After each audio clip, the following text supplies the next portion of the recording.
श्रीहरये नमः श्रीहरये नमः श्रीहरये नमः। चतुर्थः सर्गः लंकापुरी प्रवेशः सनिर्जित्य पुरीं श्रेष्ठां लंकां तां कामरूपिणीं सनिर्जित्य पुरीं श्रेष्ठां लंकां तां कामरूपिणीं विक्रमेण महातेजा हनुमान् कपिसत्तमः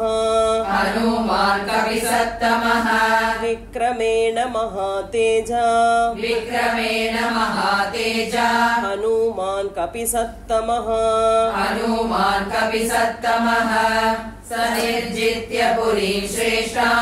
लंकां तां कामरूपिणीं विक्रमेण महातेजा हनुमान् कपिसत्तमः अद्वारेण महाबाहुः प्राकारम् अभिपुप्लुवे अद्वारेण महाबाहुः प्राकारम् अभिपुप्लुवे निशिलंका महासत्त्वः विवेश कपिकुञ्जरः निशिलंका महासत्त्वः विवेश कपिकुञ्जरः अद्वारेण महाबाहुः प्राकारम् अभिपुप्लुवे निशिलंका महासत्त्वः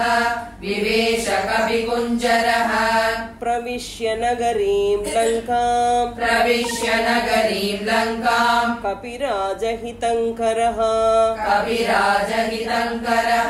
प्रविश्य नगरीं लंकां कपिराजहितङ्करः चक्रेथ पादं सव्यं च शत्रूणां सतुमूर्धनि चक्रेथ पादं सव्यं च शत्रूणां सतुमूर्धनि प्रविश्य नगरीं लंकां कपिराजहितङ्करः चक्रेत पादं सव्यं च शत्रूणां सतुमूर्धनि प्रविष्ट सत्त्वसम्पन्नः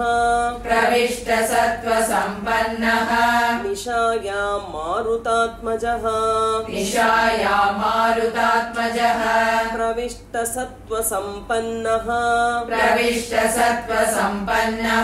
निशायां मारुतात्मजः स महापथमास्थाय मुक्तपुष्पविराजितं स महापथमास्थाय मुक्तपुष्पविराजितं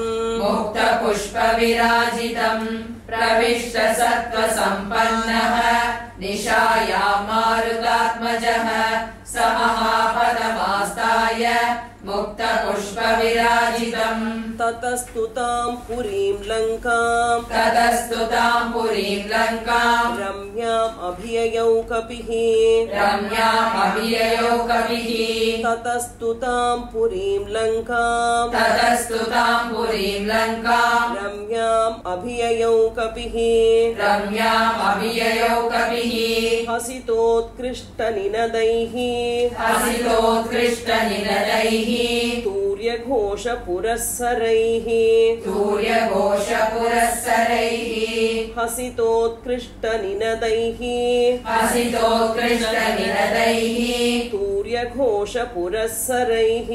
तूर्यघोषपुरस्सरैः ततस्तु तां पुरीं लंकां रम्याम् अभिययौ कपिः असितोत्कृष्टनिनदैः तूर्यघोषपुरःसरैः वज्राङ्कुशनिकाशैश्च वज्राङ्कुशनिकाशैश्च वज्रजालविभूषितैः वज्रजालविभूषितैः वज्राङ्कुशनिकाशैश्च वज्राङ्कुशनिकाशैश्च वज्रजालविभूषितैः वज्रजालविभूषितैः गृहमुख्यै पुरीरम्या गृहमुख्यै पुरीरम्या बभासे द्यौरिवाम्बुधैः बभासे गौरिवाम्बुधैः गृहमुख्यै पुरीरम्या गृहमुख्यै पुरीरम्या बभासे द्यौरिवाम्बुधैः बभासे गौरिवाम्बुधैः वज्राङ्कुशनिकाशैश्च वज्रजालविभूषितैः गृहमुख्यै पुरीरम्या बभासे गौरिवाम्बुधैः प्रज्ज्वाल तदालङ्का प्रज्ज्वाल तदालङ्का रक्षो गणगृहैशुभैः रक्षो गणगृहैशुभैः प्रज्ज्वाल तदालङ्का प्रज्ज्वाल तदालङ्का रक्षो गणगृहैशुभैः रक्षो गणगृहैशुभैः सिताभ्रसदृशैश्चित्रैः शिलाभ्रसदृशैश्चित्रैः पद्मस्वस्तिकसंस्थितैः पद्मस्वस्तिकसंस्थितैः सिताभ्रसदृशैश्चित्रैः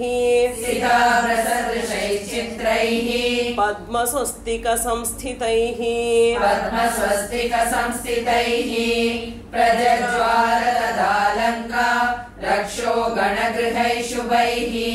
सिताभ्रसदृशैश्चित्रैः पद्मस्वस्तिकसंस्थितैः वर्धमानगृहैश्चापि वर्धमानगृहैश्चापि सर्वतः सुविभूषिता सर्वतः सुविभूषिता वर्धमानगृहैश्चापि वर्धमानगृहैश्चापि सर्वतः सुविभूषिता सर्वतः सुविभूषिता तां चित्रमाल्याभरणां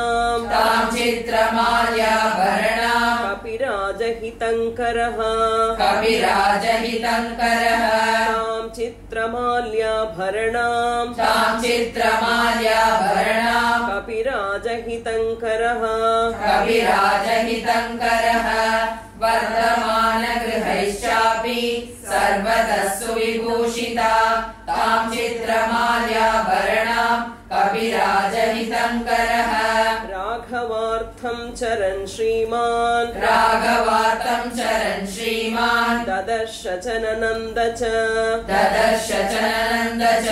राघवार्थं चरन् श्रीमान् राघवार्थं चरन् श्रीमान् ददर्श च ननन्द च ददर्श च ननन्द च भवनात् भवनं गच्छन् भवनात् भवनं गच्छन् ददर्श पवनात्मजः ददर्श पवनात्मजः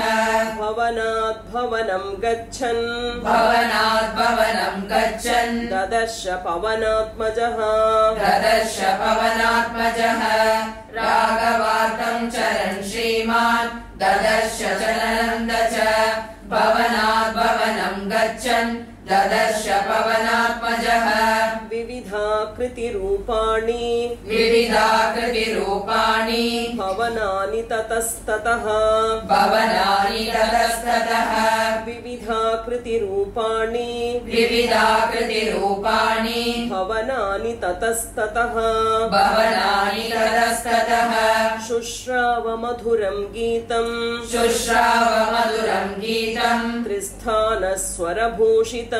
त्रिस्थानस्वरभूषितम् शुश्रावमधुरं गीतम् शुश्रावमधुरं गीतम् त्रिस्थानस्वरभूषितम् त्रिस्थानस्वरभूषितम् विविधाकृतिरूपाणि भवनानि ततस्ततः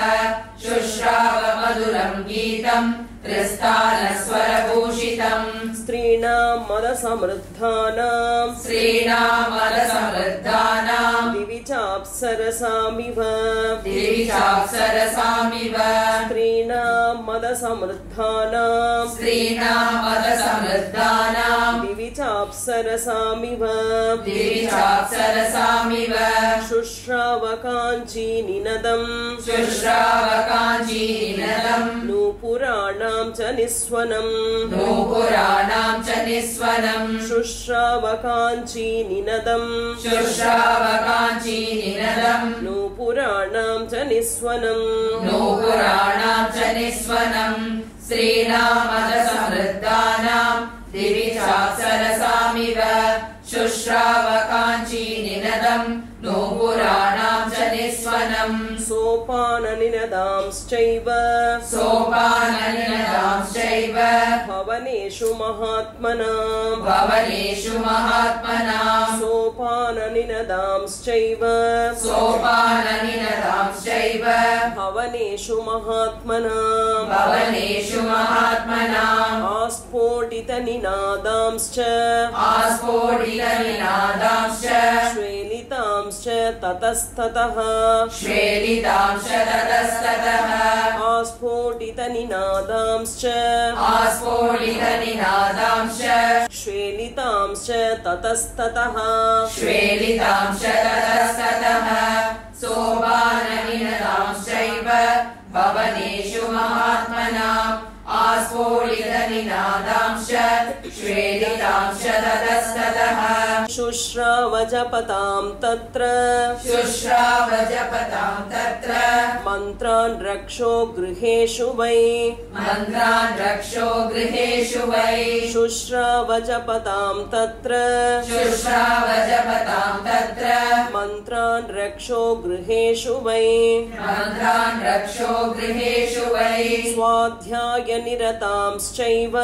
स्वाध्यायनिरतांश्चैव